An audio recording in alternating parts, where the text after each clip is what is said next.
नमस्कार दोस्तों, एक बार फिर से आप सभी का अपना YouTube channel IAS PCS dream classes पर मैं बिट्टू कुमार आप सभी का बहुत बहुत स्वागत करता हूं।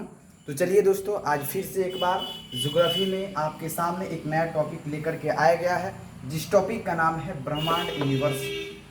सबसे पहले ब्रह्मांड क्या होता है, इसके घटक कौन कौन से हैं, ब्रह्मांड का अध्ययन सबसे पहले कौन किया था, इसमें जो प्रमुख सिद्धांत हैं कौन कौन से हैं, मुख्य रूप से इसी के बारे में आज की क्लासेज में चर्चा होगी। तो चलिए सबसे पहला इसमें पॉइंट शुरू करते हैं, ब्रह्मांड क्या है, ब्रह्मांड किसको कहेंगे। नहीं दोस्तों, तो सबसे पहले आप साधारण परिभाषा बताएंगे ब्रह्मांड का। अभी हम इस बोर्ड पे लिखेंगे भी। सामान्यतः सभी उल्का पिंडों, ग्रहों, क्षुद्र ग्रहों, उपग्रहों, तारों तथा आकाश गंगाओं के सम्मिलित पुंज को ही ब्रह्मांड कहा जाता है। यहाँ पे आप कंफ्यूज होंगे कि उल्का पिंड क्या है, ग्रह क्या है, क्षुद्र ग्रह क्या है, तारे क्या हैं, आकाश गंगा क्या हैं। तो अगर आप हमारे वीडियोस को लाइन से एक एक करके अगर देखते होंगे तो आगे के क्लासेज में आपको ये सारी जानकारी पता हो जाएगी। फिलहाल आप इतना केवल नाम याद रखिए इस वीडियोज में। तो सामान्यतः सभी उल्कापिंडों, क्षुद्र ग्रहों, उपग्रहों, तारों तथा आकाश गंगाओं के सम्मिलित पुंज को ही, इन सभी के सम्मिलित समूह को ही हम क्या कहते हैं, ब्रह्मांड कहते हैं। आइए लिख देते हैं। सामान्यतः सभी उल्कापिंडों, ग्रहों,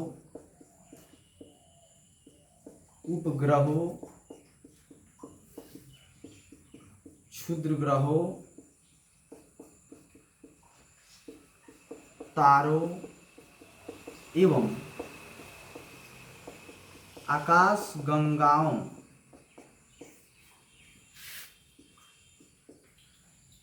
का सम्मिलित रूप या पुंज, यानी इन सभी का सम्मिलित रूप ही ब्रह्मांड कहलाता है। इन सभी को मिलाकर के जो समूह बनता है, जो रूप बनता है, जो पुंज बनता है, वही क्या कहलाता है, ब्रह्मांड। याद रखेंगे, सभी उल्कापिंडों, ग्रहों, उपग्रहों, क्षुद्र ग्रहों, तारों, तारामंडल भी कह सकते हैं इसमें, एवं आकाश गंगाओं के सम्मिलित पुंज को ही, इन सभी के सम्मिलित समूह को ही क्या कहा जाता है, ब्रह्मांड। मैं उम्मीद करता हूं कि आपको इस परिभाषा से याद हो गया होगा। ठीक है दोस्तों, इसके बाद जो ब्रह्मांड का प्रमुख घटक है वो कौन कौन सा है, उसको याद रखना काफी इंपॉर्टेंट है। तो इसके घटक में आए तो सबसे पहला इसमें आता है ब्रह्मांड, ब्रह्मांड नहीं, ब्रह्मांड का तो घटक बात कर रहे हैं। तो ब्रह्मांड की जो घटक है, सबसे पहले आकाश गंगा, इसमें आकाश गंगा, उसके बाद से तारामंडल, तारे, ग्रहों, उपग्रहों, क्षुद्र ग्रहों,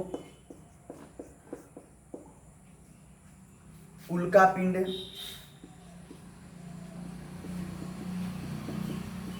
उल्कापिंड के बाद दोस्तों इसमें आता है ध्रुव तारा,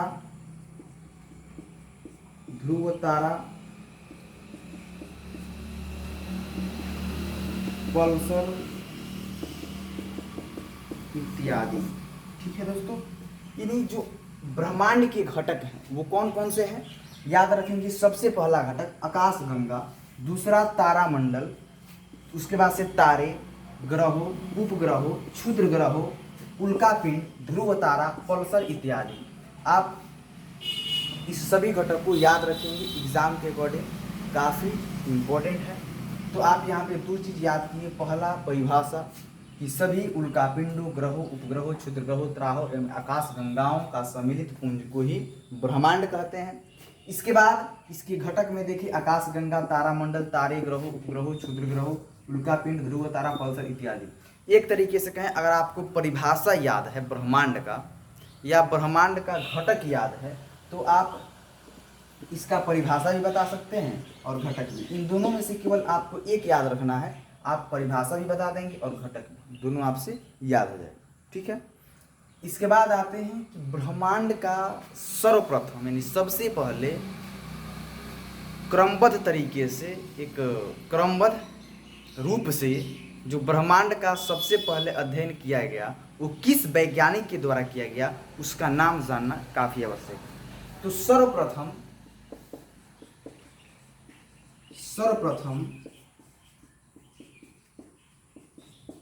ब्रह्मांड का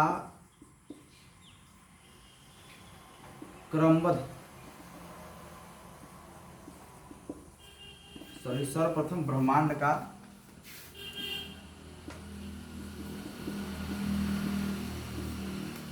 अध्ययन जो किए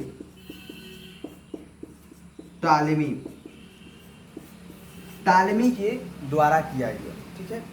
सर्वप्रथम ब्रह्मांड का क्रमबद्ध तरीके से अध्ययन जो किया गया किसके द्वारा?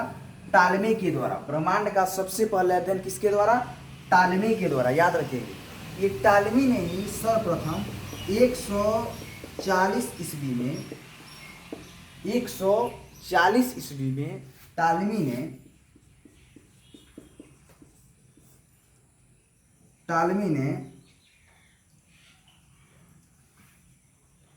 भूकेंद्रीय सिद्धांत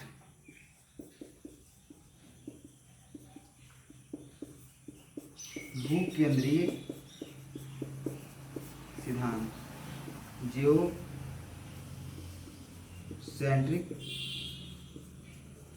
थ्योरी। ठीक है। तो सर्वप्रथम ब्रह्मांड का अध्ययन टॉलेमी ने, उसके बाद से टॉलेमी ने ही 140 ईस्वी यानी सबसे पहले भूकेंद्रीय सिद्धांत जियोसेंट्रिक थ्योरी क्या किया? इसको प्रतिपादित किया।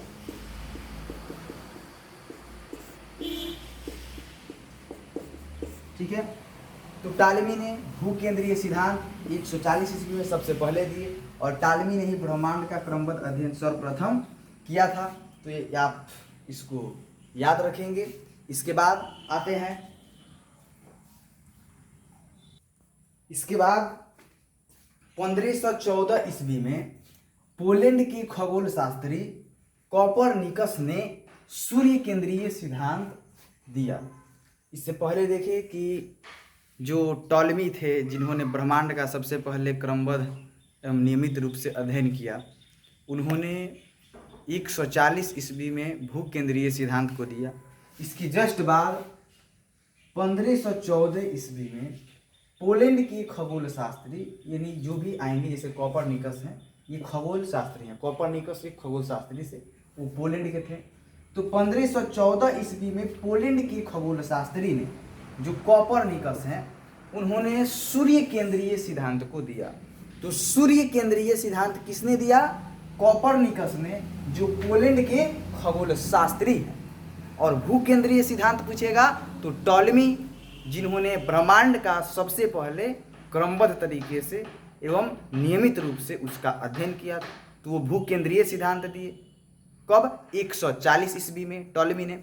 और 1514 ईस्वी में पोलैंड के खगोल शास्त्री कोपरनिकस ने सूर्य केंद्रीय सिद्धांत को दिया।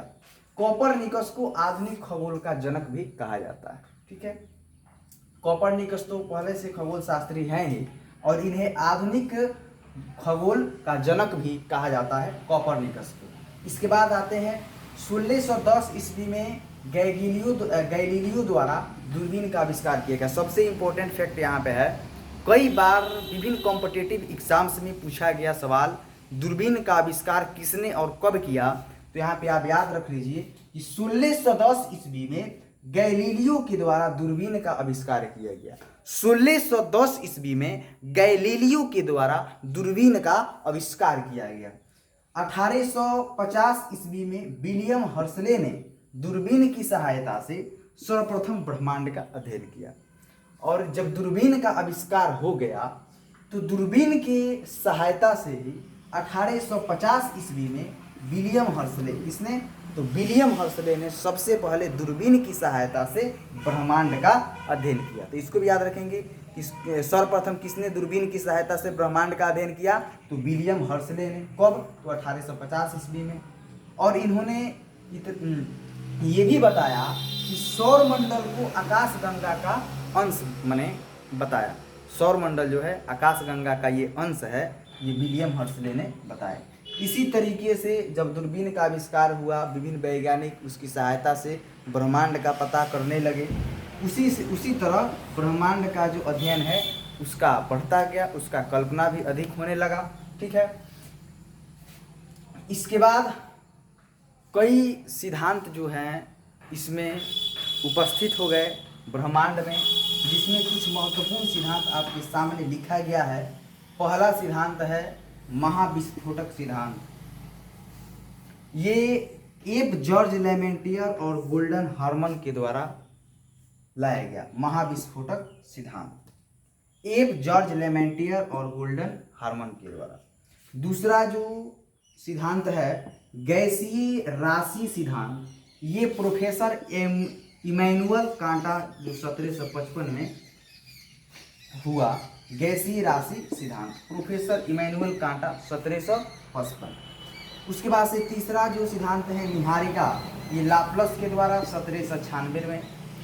तो निहारिका लाप्लास के द्वारा 1796 में। उसके बाद से गृहाणु संकल्पना सिद्धांत, ये चेम्बरनेल और मोल्टन के द्वारा 1900 ईस्वी में। तो गृहाणु संकल्पना, ये पूछा गया सवाल है, गृहाणु संकल्पना चेम्बरनेल और मोल्टन के द्वारा कब? तो 1900 ईस्वी में। उसके बाद से लास्ट जो सिद्धांत है इसमें ज्वारीय परिकल्पना, ये सर जेम्स जिम्स के द्वारा कब किया गया? इसका डेट अभी यहाँ पे लिखा नहीं गया है। तो ज्वारीय परिकल्पना सर जेम्स जिम्स के द्वारा, डेट मुझे पता नहीं है एग्जैक्टली, इसलिए इसको छोड़ दिए हैं। तो आज के लिए इतना ही। ब्रह्मांड से रिलेटेड आप कुछ महत्वपूर्ण जानकारी को प्राप्त किए। फिर मिलते हैं अगले के क्लासेज में। एक बात और बता देना चाहेंगे कि अगर जो भी दोस्त हमारे चैनल पर नए हैं तो प्लीज़ हमारे इस चैनल को सब्सक्राइब करें, और जो भी दोस्त हमारे वीडियोस को देखते हैं वो अपने दोस्तों में अधिक से अधिक शेयर करें, और वीडियो अच्छी लगे तो एक बार लाइक ज़रूर कर दें, ताकि इन सभी से जुड़ी वीडियो आपके पास अधिक से अधिक बेहतर से बेहतर पहुंच सके। तब तक के लिए बहुत बहुत धन्यवाद। Thank you.